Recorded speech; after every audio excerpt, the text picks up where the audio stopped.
Nano,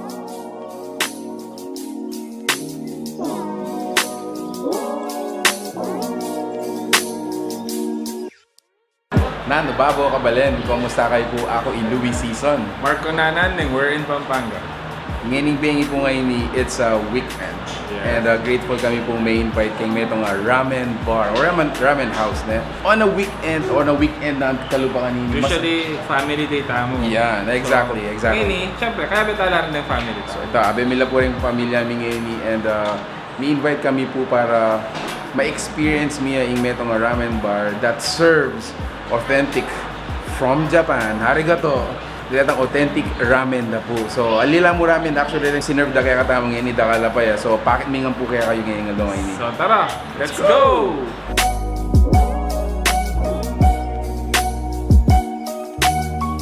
Alright, so first to arrive karing bibedang taste test kaya katamo guys. Ining karelang karage. So, basically karage is chicken.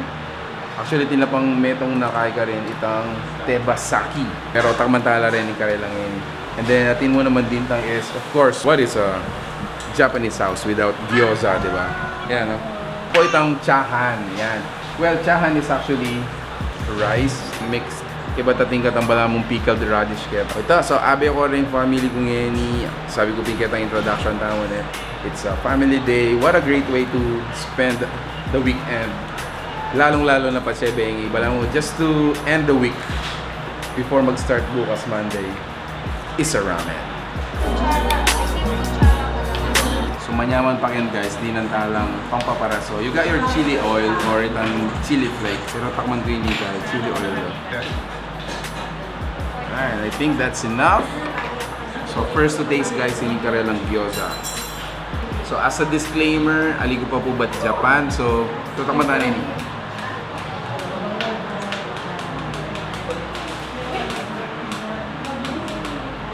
Wow! Ito yung something spice or pampalasa talaga na not a Filipino. Super. Alright. So tama-tama naman yung karenang karage. So, base karetang previous na pintalan ng Japanese restaurants na. So, as simple as ini pala mo fried chicken yan. And then, they squeeze a lemon on it, on top of it. Okay, but happy na ito. Done. As simple as that. So, kamatani man din.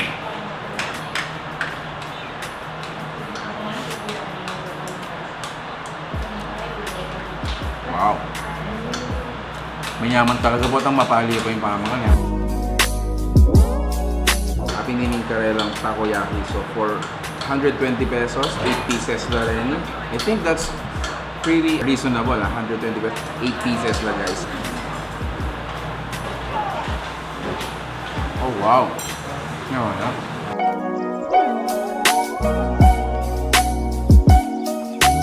Two bowls of ramen came in eh. Apining karelang Akatantan Men. Ang po itang metong is Shiro Tantan Men. To be honest, alikubalo nung na-difference na with name na ramen. Ang pong Tantan Men, mga yan. Pero this is their karelang bowl. Special yung ano kagad din. The price is just 280 pesos. Wow, let's find out. So pansinan niyo yung bowl na guys na ini pagmaragod na actually.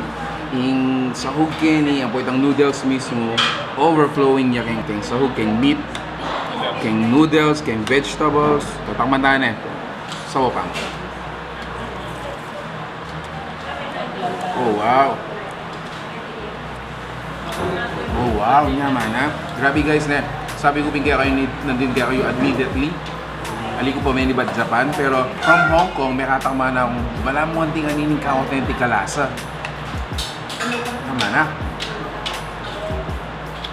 Eh, nasa caution, medyo mapalasin. So, atin ta naman another bowl na din tang. So, apin nito ditang miso ramen, sho ramen, tsaka itang shoyu ramen. So, apin din. Let me tell you my impression about the place naman. So, I think the place can accommodate like up until 30 persons. Kaya estimate ko na.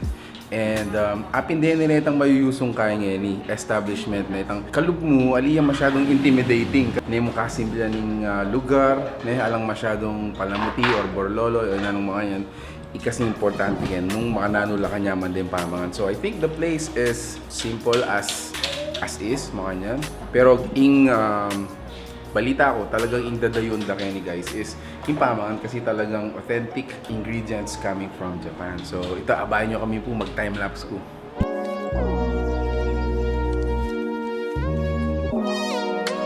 Hi, maayo pabingin kaya kayo man. Pulito ko sanang invite kini Araya Ramen Mi, kini po Mexico. Then kaibigan ko Ken, Santana, kini Mexico, San Fernando. Ano kanto ko po, invite ako sometimes kini Balang Sunday at Choco po Ken.